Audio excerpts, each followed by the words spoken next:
What's going on, everybody, and welcome back to the CombatCast. Today, I want to talk about, let's just say two things. First, One Fight Night 13, which goes down on August 4th. Yeah, so, the main event is what I'm actually excited for. Chingiz Alazov versus Marat Grigorian for the One Featherweight Kickboxing Championship. Backstory, it'll also be a long-awaited trilogy between these two. 10 years for this trilogy to come to fruition. Alazov and Grigorian have previously fought each other twice in 2013. First contest took place in the Glory promotion, Glory 7 in Milan, Italy. It ended in a no contest when Alazov was cut by an accidental elbow. But then in their second fight at a promotion called Victory in France, Grigorian ended up victorious by unanimous decision. Now, 10 years onwards, both fighters have certainly evolved. They've leveled up, They've had their fair share of accomplishments. I've seen Grigorian in Glory. He is a beast. He beat Sitichai to win the Glory Lightweight Championship. But since Chingiz Alazov, he doesn't really stick to one promotion the way Grigorian did with Glory. I haven't really got to see, the kind of fighter he has become since his fight with Grigorian. But after seeing his performances since signing with One Championship, I can say with the utmost confidence that Chingiz Alazov is a different beast. He's leveled up he's on a level, he's in a league of his own. So my prediction for this title fight between Chingiz Alazov and Marat Grigorian, I think Alazov wins either by unanimous decision or knockout. Man, because when Chingiz Alazov came into one, I honestly did not know what to expect. Yeah, I mean, his debut fight was he came out on the wrong end of a split decision against Enrico Kell, but then he went on a tear afterwards. 4-fight winning streak. 3 wins, which came by knockout, and he redeemed himself in the One Featherweight Kickboxing Grand Prix, and in the quarterfinal, he demolished Sammy Sana, who was a tower. He's 6'3". Here's the metric unit conversion. And having watched One Championship since 2019, I just thought Sammy Sana would be a hard guy to finish, let alone beat. Granted, he is a Muay Thai stylist, so kickboxing would be hard for him. I expected that Alazov would beat him, yeah. I did not expect him to beat him as fast as he did, 39 seconds, and the way he landed the head kick, it was clean. It was a kickboxing masterclass, and then the way he just swarmed Sammy Sana afterwards and just finished him with a body shot. Yeah, it was beautiful work. And in the featherweight kickboxing Grand Prix semifinals, the fans should have actually gotten Marat Grigorian versus Chingiz Alazov 3, but Grigorian tested positive for COVID, so he had to withdraw from the tournament. And instead, what we got was Jonathan Wood, one of my favorite one fighters in the beginning, versus Chingiz Alazov. Joe didn't stand a chance, okay? Joe is a Muay Thai fighter. Yeah, granted, he's had a couple good knockouts in one, but like the competition he's faced leaves a lot to be desired. So once he faced Chingiz Alazov, he just got exposed. Alazov like made quick work of him, finished him in the first round. And then in the Grand Prix final, he faced Sitichai Sitsong Pinong. You know, Sitichai he's a high-class kickboxer from Thailand. I would dare say he's Buakaw level, if I may say so. But, oh my god, Chingiz Alazov put the pressure on him for all 3 rounds. He gave him no breathing room. He was proficient with both his kicks and his boxing. And in the end, he emerged victorious by a unanimous decision, became the Grand Prix kickboxing featherweight champion. And rightfully so, he deserves it.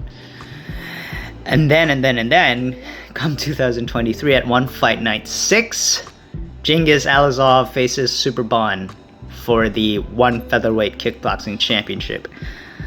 And in upset fashion, in heartbreaking fashion for the Thai fans, myself included, Chingiz Alazov knocks out Superbon in the second round and becomes the featherweight kickboxing champion. It just shows how much of a beast Chingiz Alazov is, okay? Superbon schooled Marat Grigorian for 5 whole rounds, okay?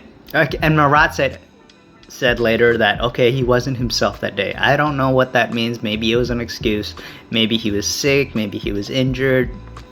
It's open for interpretation.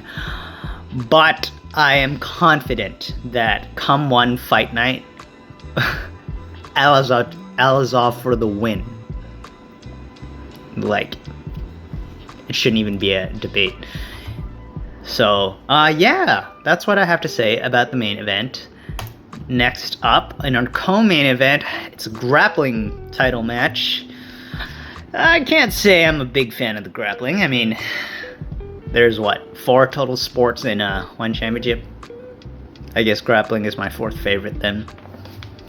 So, Mikey Musumeci, the one flyweight grappling champion, will defend his title against reigning one strawweight champion, Jared Brooks. This will be interesting because Jared Brooks, if you've watched him in one championship, is, one of the most dominant MMA wrestlers. He's undefeated in one championship, well, in terms of MMA competition. He's taking out the likes of Lito Adiwang, Bokang Masunyane, and more recently Joshua Pacquiao. Granted, I was surprised that he couldn't finish Joshua Pacquiao, but he dominated him in the stand-up, and he took him down. No surprise there. But I think in pure submission grappling, all the weapons are taken away. The ground and pound, the grounded elbows, which he prefers, which Jared Brooks likes to use, and clearly there's no stand-up striking. Mikey Musumeci might pull guard, butt scoot. All my favorite stuff about grappling. Oh yeah, by the way, I'm being sarcastic. I do not like butt scoots and pulling guard. So I think Mikey Musumeci will take this one.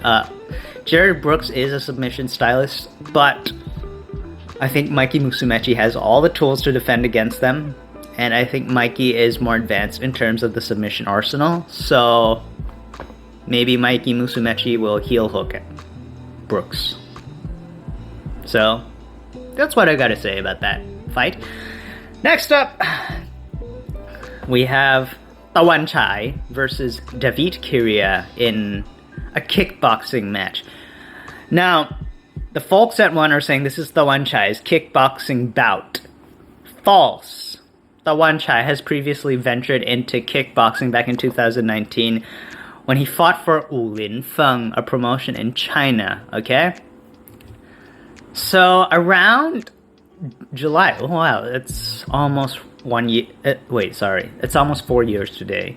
So, about 4 years ago, Tawan Chai ventured into kickboxing for Wulin Feng, the Chinese kickboxing promotion. And he started off with like a 4-fight win streak, you know, all wins by decision. Couldn't finish them, you know. Oh, excuse me, one of them was a Muay Thai fight. 3-fight win streak. And, but yeah, all of them were decision wins.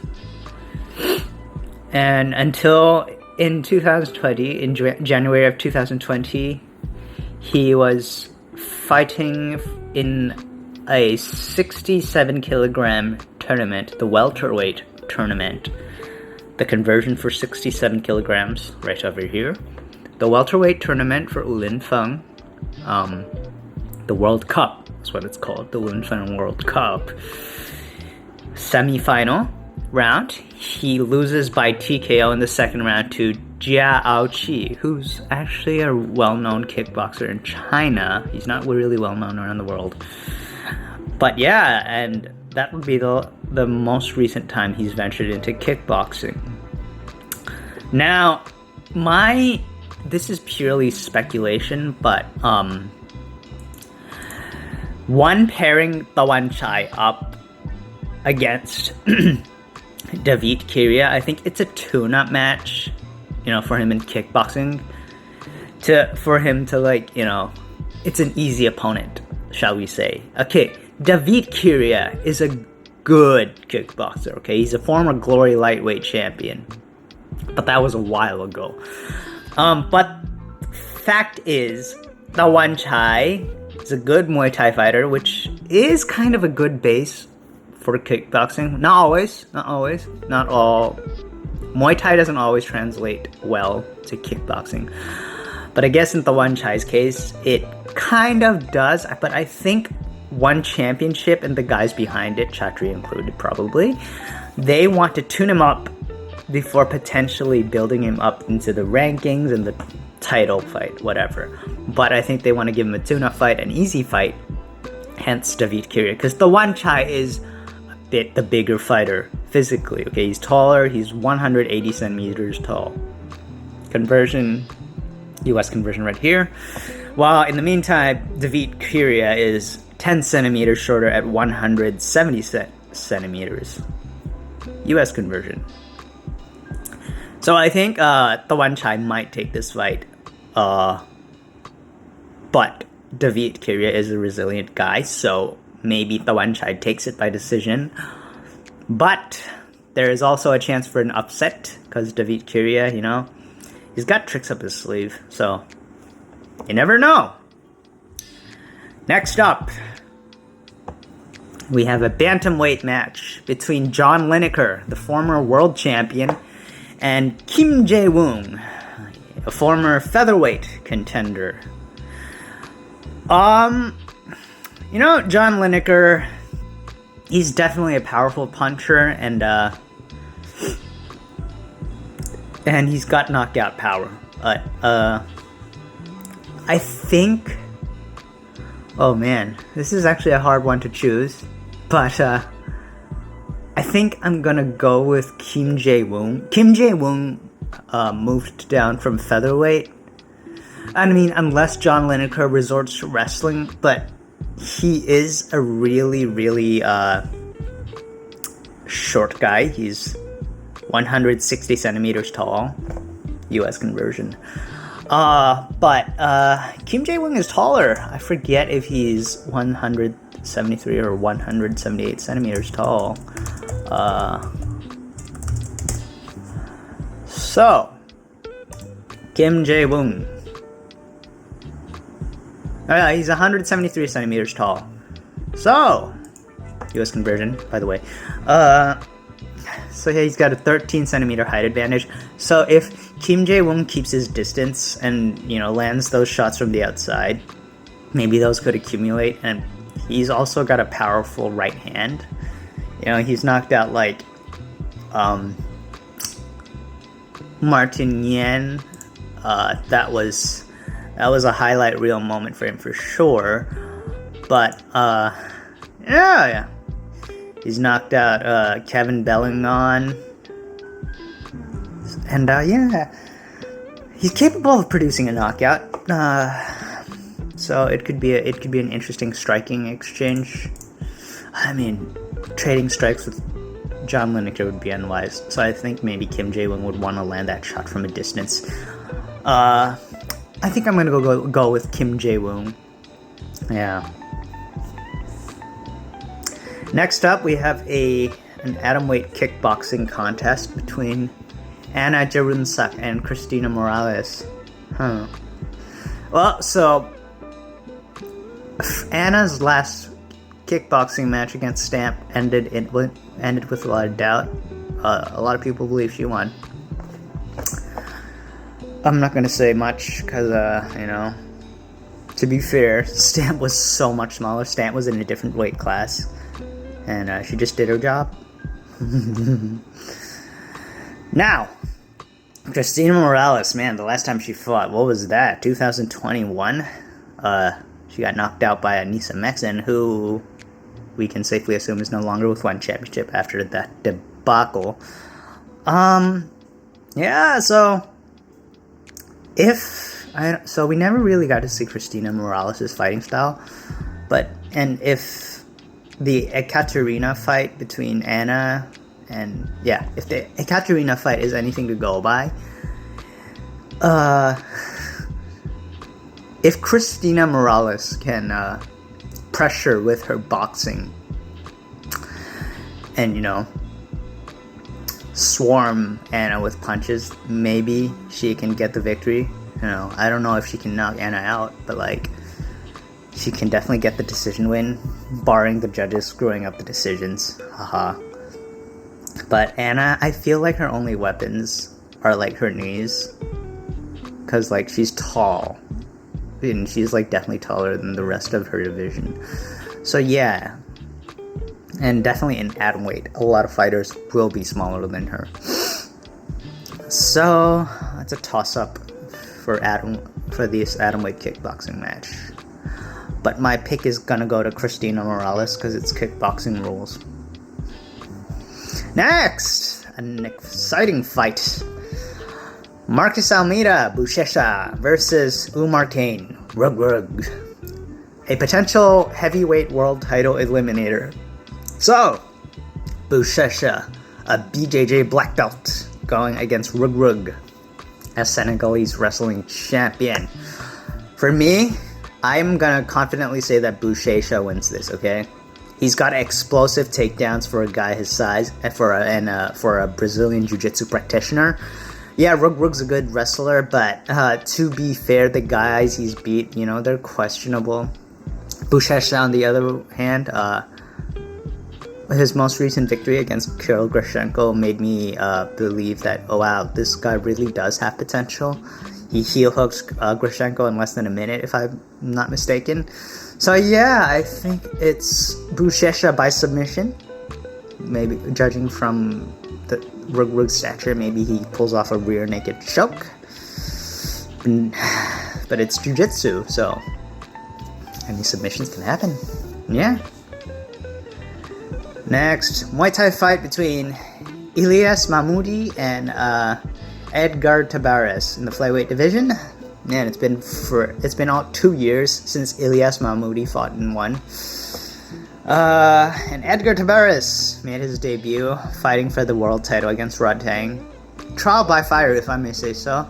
And sure, you could say that, yeah, it was a lot of experience points gained for Edgar Tabares, but I think Ilyas Mahmoudi takes this one, Algerian French Muay Thai kickboxer against Mexican American, man. I don't know. It's not a race thing, but it's the way the Algerian French and the French people train. I think maybe it is the experience, I guess. But Mahmoudi has faced more decorated opponents, so to speak, than Edgar Tabares. So yeah, I'm gonna give this one to Ilyas Mahmoudi. Next, heavyweight kickboxing. I hope this one produces a finish. God. Between Iraj Azizpour and Ahmed Kurnchik.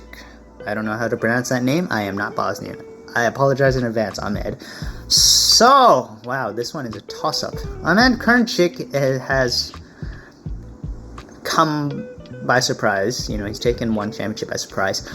But, and Iraj Azizpour, he's coming off a loss against Roman Kriklia in the kickboxing heavyweight Grand Prix. Man, this one is a tough one to call. Iraj Azizpour, despite his build, his teddy bear-like build, he moves deceptively fast. He can throw those spinning kicks like a ninja. But I'm gonna put my money on Ahmed Kurnchik. Yeah.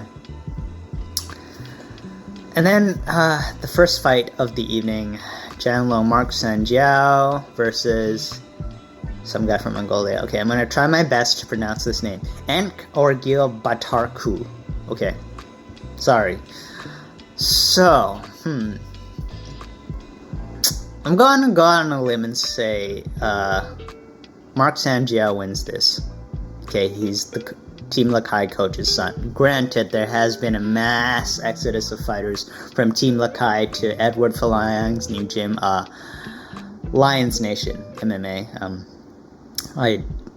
You gotta wonder what's going on behind the scenes, if there's any drama. But I don't know what's going on, so I'm not gonna say. But yeah, I guess those are my picks for One Fight Night 13. This is one of the more exciting cards they've put together. I hope it stays intact. It's coming up in about 2 weeks. In 2 weeks' time, I will get to watch it. It will be taking place at Lumpini Stadium, but since One has been prioritizing its North American audience, it will be taking place at 7 a.m. Thailand time, but it's not much of a hassle for me. Okay, now, on to the next topic. My god, I cannot believe this is happening. Muay Thai and kickboxing legend Buakaw Banchamek will be facing boxing legend and Hall of Famer Manny Pacquiao in a 6-round boxing match here in Bangkok, Thailand on January 2024. It's official, okay? And it is the most expensive sporting event ever produced in Thailand, okay? So, here's what the article says from Beyond Kick. At a press conference at Icon Siam earlier today in Bangkok, Thailand, promoter and the CEO of Fresh Air Festival Company Limited, Vinit Ratanachai, revealed the details of the fight between Buakaw and Manny Pacquiao. The fight will be 6 rounds of boxing, 3 minutes each with a 2-minute break between rounds. Both fighters will compete at 70 kilograms. The match will be under international boxing rules approved by the World Boxing Council, and a special WBC legend belt will be on the line for the winner of this historic bout. Vinit Ratanachai did not mention whether the bout will be sanctioned as a professional bout and appear on the both fighters' records, but Vinit, Buakaw, and Pacquiao emphasized that this will be a real fight, not a show. So, yeah, okay, so we still don't know yet whether it's going to be like a professional bout or an exhibition bout, but a belt will be on the line. It will be in boxing's super welterweight division, 70 kilograms, or US conversion right here. That's super welterweight, international boxing rules. Oh my god, and I'm actually excited for this. And if it takes place at like, I don't know, if it takes place at like a venue where where it's convenient for me, I might attempt to procure like a spot at the actual fight, because Buakaw and Manny Pacquiao were like my favorites during my teen years, from when I was like 14 years old. So like, yeah, man. And WBC legend belt, like rightly so. man, I'm... And what's funny is... What I find, like, funny now is, like, when I was working for that Muay Thai promotion back in early 2020, the boss, full disclosure, Buakaw used to compete for that promotion, and he parted ways on bad terms with that promotion. So, like, the boss would always find an opportunity to badmouth Buakaw. He would talk shit about him. Every little thing Buakaw did, he would always find a way, go out of his way, and badmouth Buakaw, alright? And then when it came time to, like, compare on who was the more popular, the more legendary fighter between Saenchai, because Saenchai right now, he still fights for that promotion, he would always, like, say, oh yeah, Saenchai is more popular than Buakaw, he's more of a legend than Buakaw. This boxing match between Manny Pacquiao and Buakaw is, like, hard proof that Buakaw is more legendary. And the belt itself, the WBC legend belt, like, many years from now, they will say, you know, you can say that Buakaw was the one who fought Manny Pacquiao for the WBC legend belt. And, like, Saenchai didn't fight Manny Pacquiao. Buakaw did. So, yeah, man, I'm very excited. But I could be wrong about the month in which the fight will take place. According to Vinit, the event will take place in the first quarter of next year. The broadcast partners will be announced at later dates, but he confirmed that the super fight will be aired globally. He also stated that the venue will be determined at a later date after the promotion decides whether this match will happen in Thailand or abroad. Oh, damn. So, they haven't really confirmed that it's going to happen in Thailand. Ouch, that's a kick in the nuts. So, okay, both Buakaw and Manny Pacquiao are under contract with Rizin Fighting Federation. There's a chance that this fight, you know, with the links, with those two sharing the same links, maybe this fight does happen in Japan. Either way, it's still going to be a big turnout. Buakaw has a big following in Japan. He's fought once with Rizin, you know, with the kickboxing match that ended in a draw. I forget his opponent's name. And yeah, and either way, they're in for a big payday, you know? You see Floyd Mayweather fighting his exhibition fights at empty arenas, but he's still making, like, millions, tens of millions, I don't know. But yeah, man, it's win-win, and this is great. And even if it happens, like, abroad, not in Thailand, I'm still gonna watch this fight, on the broadcast of this fight anyways, so... Yeah, and look, in our reality, Manny Pacquiao wins this fight, like, 20 times out of 20, because it's international boxing rules, okay? Granted, Buakaw has fought under BKFC, Bare Knuckle Fighting Championship, which is as close to boxing as he has gotten. But the guy he beat was a kickboxer, so, I mean, not really much experience in boxing there. So, yeah, I think Buakaw loses, Manny Pacquiao wins, but the fans win. The fans win. They get to witness a legendary matchup, and I pray with every fiber of my being that this match stays intact and that it will happen. Please. This is the biggest sporting event in Asia. Don't care what people say. It's bigger than one championship. Take that, Chatri Sidyatong. Take that one championship. I said it.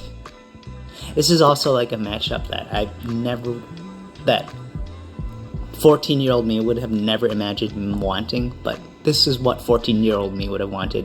And now 28-year-old me wants it so bad. Yeah. And I'm not rooting for either fighter. I just want to see two legends of their own sport. One, Manny Pacquiao, a legend of boxing, and the other, Buakaw, a legend of both Muay Thai and kickboxing, go head-to-head in a boxing ring. What more could you possibly want? And hey, if it does take place in Thailand, that would be just a big fat bonus. Yeah, man, it's a good day for combat sports fans in Asia and Thailand. But yeah, and I think that about wraps it up. So yeah, and if you've made it this far, don't forget to hit like and subscribe. And for those of you still watching, I wish you good morning, good evening, and good night.